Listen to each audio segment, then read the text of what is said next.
அனைவருக்கும் வணக்கம். நாம் இன்று பார்க்க உள்ள காணொளி தற்போது வாழ்ந்து கொண்டு இருக்கும் ஒரு அற்புதமான சித்தரை பற்றி தான் பார்க்க இருக்கிறோம். சித்தர்கள் என்றாலே பலவிதமான அமானுஷங்கள் நிறைந்திருக்கும். அவர்கள் என்ன செய்கிறார்கள், என்ன பேசுகிறார்கள், எதுவுமே நமக்கு புரியாது. அப்படி பலவிதமான சித்தர்களை பற்றி நாம் கேள்விப்பட்டுக்கிறோம். ஆனால் இந்த சித்தர் சற்று வித்தியாசமான ஒரு சித்தராக இருக்கிறார்.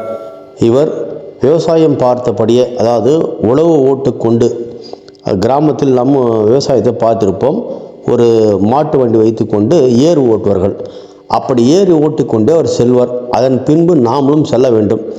அப்படி செல்லும்போது நம்ம பிரச்சனையை அவர் கேட்டுக்கொள்வார். திடீரென்று அங்கு கீழே உள்ள ஒரு மண்ணை எடுத்து கொடுப்பார். அவ்வளவுதான். அதுதான் நமக்கான பிரசாதமாகும். அந்த மண்ணு தான் நம்ம பிரச்சனைக்கான முடிவாகும். இப்படி இன்னும் நிறைய அதிசயங்கள்லாம் உண்டு. இந்த சித்தரை பற்றி பேசினால் நமக்கு சற்று கிருகிருன்றது. அவ்வளவு சக்தி வாய்ந்த சித்தராக இருக்கிறார். அதே போல் இவருக்கு அதாவது ஒரு கட்டத்தில் சுத்தமாக பேச்சு வராமல் போயிருக்கிறது. நன்றாக பேசி கொண்டிருந்த இவர் பேச்சுறதை நிறுத்திவிட்டார். பேச்சு வரவில்லை. அதன் பின்பு தனது பரிபாஷையால் எழுதி காண்பிக்கிறார். நீங்கள் பழனி சென்று முருகன் கோவில் பாதத்தில் வைத்து 2 எலுமிச்சப்பழம் கொண்டு வாருங்கள் என்று சொல்லியிருக்கார். அதன் அடிப்படையில் அங்குள்ள பக்தர்களும் 2 எலுமிச்சப்பழம் கொண்டு வந்து கொடுத்திருக்கார்கள். வந்த பின்பு தான் அவருக்கு பேச்சு வந்திருக்கிறது. அதுக்கப்புறம் பாட ஆரம்பித்திருக்கார், பேச ஆரம்பித்தார். அதன் பின்பு அன்று முதல் இன்று வரை அவர் ஒரு அருள்வாக்கு சொல்லி கொண்டு வந்திருக்கிறார். இப்போது வரை அருள்வாக்கு அவர் சொல்கிறார். பொதுவாக சித்தர்கள் யாரிடம் பேச மாட்டார்கள். ஆனால் இவருக்கு ஒரு வித்தியாசமாக மக்கள் பிரச்சனை தீர்ப்பதற்காக அருள்வாக்கு சொல்வதற்காக முருகனின் ஆசீர்வாதம் கிடைத்து இவர் அருள்வாக்கு சித்தராக விளங்குகிறார். இப்படி பல்வேறு விதமான இவர் மீது ஒரு நல்ல ஒரு விஷயங்களாம் நமக்கு இருக்கிறது. சரி, இந்த சித்தருக்கு நாம் எதுக்காக நாம் போய் பார்க்க வேண்டும், ஏன் பார்க்க வேண்டும், நிறைய பேர் கேள்வி இருக்கும்.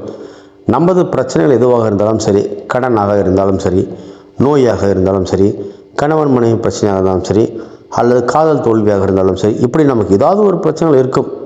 என்ன பிரச்சனையாக இருந்தாலும் சரி, நாம் இந்த சித்தரை பார்த்து அணுகினால் கண்டிப்பாக நமக்கு முடிவு கிடைக்கும். சரி, முதலில் சித்தர் எங்கே இருக்கிறார், இவரை எப்படி பார்க்க வேண்டும், இவர் முகவரியை முதல் பார்த்து விடுவோம். முதலில் சித்தரின் பெயர் பொன்காளி வலச சித்தர் ஆவார். இந்த பொன்காளி வலச சித்தர் எங்கே இருக்கிறார் என்பதை பார்த்து விடலாம். இவர் நாமக்கல் மாவட்டம். நீங்கள் நாமக்கல் மாவட்டத்தில் இருந்தும் போகலாம், அல்லது திருச்செங்கோடு பஸ் நிலையத்திலிருந்தும் போகலாம். திருச்செங்கோடுலேருந்து போவதாக இருந்தால் திருச்செங்கோடுலேருந்து எலந்தங்கோட்டை ரைஸ் மில் என்ற இடத்தில் நீங்கள் இறங்க வேண்டும். திருச்செங்கோடு பஸ் நிலையத்தில் இருந்து ஈரோடுக்கு பக்கத்தில் திருச்செங்கோடு இருக்கிறது. ஈரோடிலிருந்து திருச்செங்கோடு போக வேண்டும். திருச்செங்கோடுலேருந்து எலந்தங்கோட்டை ரைஸ் மில் என்ற பஸ் ஸ்டாப்பில் இறங்க வேண்டும். அங்கு பொன்காளி வசந்தம் என்ற ஒரு சித்தரை நீங்கள் பார்க்க வேண்டும். மிக அற்புதமான சித்தராவார்.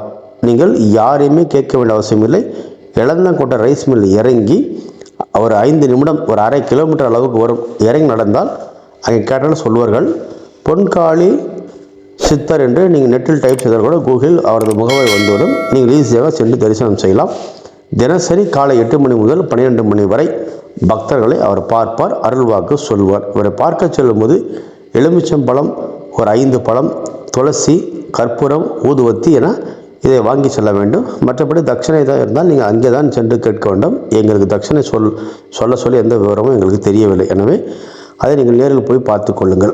மற்றபடி இவரை தினசரி பார்க்கலாம். வெள்ளிக்கிழமை நாளில் மிக விசேஷமாக இவரை பார்ப்பதாக ஒரு ஐதீகம் இருக்கிறது. அதே போல் சக்தி வாய்ந்த சித்தரை நீங்கள் ஒரு முறை தற்போது வாழ்ந்து நம்மிடம் பேசும் சித்தராக இருக்கிறார். சித்தர்கள் என்றாலே யாரிடம் பேசுவது கிடையாது. நமக்கு என்ன பேசுகிறார்கள், என்ன சொல்ல வரார்கள் நம்ம எதுவுமே புரியாது. ஆனால் இவர் தெளிவாக நிதானமாக அவர் பேசுகிறார். பேசுவதால் நமக்கு புரிகிறது. நமக்கு அருள்வாக்காக சொல்லும்போது நம்ம கஷ்டங்களை கேட்கலாம், பேசலாம். எனவே சித்தரை சென்று வழிபடுங்கள். வாழ்க்கையை நலமுடன் இருங்கள். உங்கள் பிரச்சனை என்னவோ அதை சொன்னால் அவரே சொல்லிவிடுவார் அதற்கான தீர்வு. அவரோட தீர்வு என்ன சொல்கிறார், வெறும் மண்ணு தான் பிரசாதம், அல்லது வேறு ஏதாவது சொல்வார். அது வேறு ஏதாவது சொல்வார். அப்படி என்ன சொன்னாலும் அது உங்களுக்கு மிக எளிமையாகத்தான் இருக்கும், கடினமாக இருக்காது. கண்டிப்பாக அவரை சென்று தரிசனம் செய்யுங்கள். நலமோடு வாழுங்கள். வாழ்த்துக்கள். நன்றி.